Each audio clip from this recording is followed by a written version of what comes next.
Paul, Miss Milner runs on Friday in Newbury in the Ladbrokes long distance hurdle grade 2 race. What was the thinking behind travelling over to the UK with her?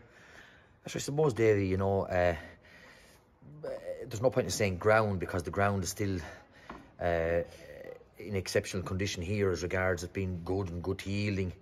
But I suppose that the division here at this level, I'm not running down anyone's horses or anything like that, but it just looks very strong here, and we just thought that we'd go over to England and see how we get on, and we want to see where we stand with her, whether she's up to this level or not.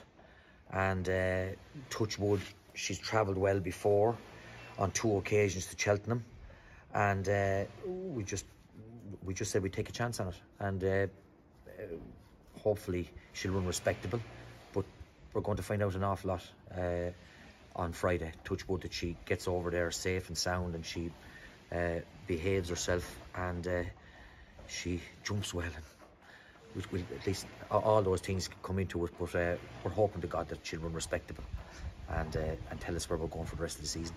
Last November, like you mentioned, she travelled to Cheltenham twice. She was second, beaten by Nicky Henderson's horse On the Blind Side, who she takes on Friday. Yep. She's obviously improved a huge amount since then. She went back to Cheltenham then in March, where she bolted up at the festival, and her seasonal reappearance in Limerick not too far back, she was very impressive. You must have been delighted with that, and I'd imagine there's improvement in her going now to Newbury on Friday. Yeah, she was very fresh going to Limerick, and I'm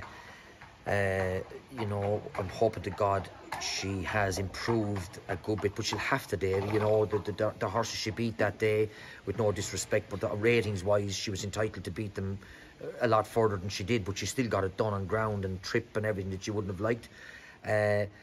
So we're hoping that she's improved a lot, and she has to improve on last season again to take on these horses that are, she's still 10-12 pounds inferior to these horses.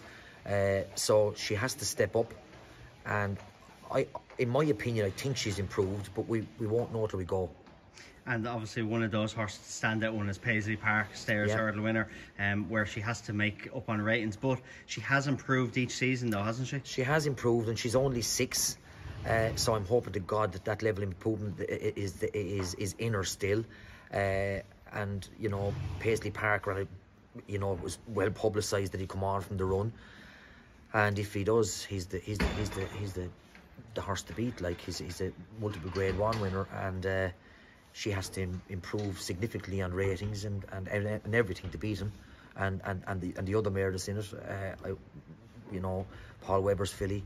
She was very good in Weatherby. She was very good in Weatherby last time. She's higher. She's a couple of pounds wrong with her as well. So our mare has to improve. Okay.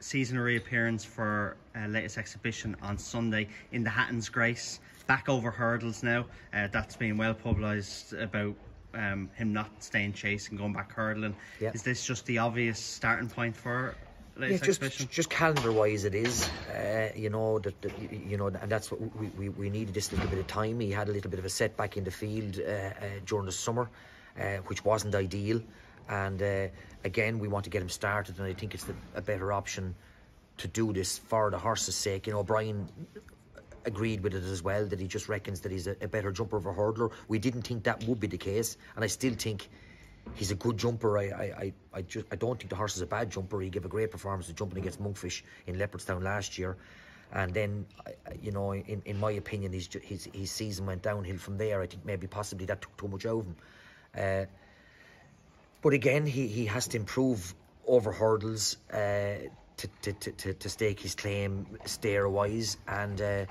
we'll see how he gets on. I just want to see the horse gallop into the line on Sunday, and I'd be happy with him that he gallops through the line, and Mike Dorn rides him out there every day, and Mike is pleased with him, and I'm hoping the horse is well enough for long enough on Sunday. Honeysuckle's the star horse in the race. Should be very difficult to beat, but like you mentioned, obviously you want to win the race, but you just want a good performance from this horse, and without looking too far ahead, the aim is then to step up to 3 Mile at Christmas then. Absolutely, that's it, and we just start over this and see where we go, and I just want to be able to come back happy that the horse galloped through the line and ran respectable, and we have to start somewhere, and as I said, calendar wise this seems to be the best option. Well, very best luck on Friday and very best luck on Sunday in Ferryhouse. Thanks, David.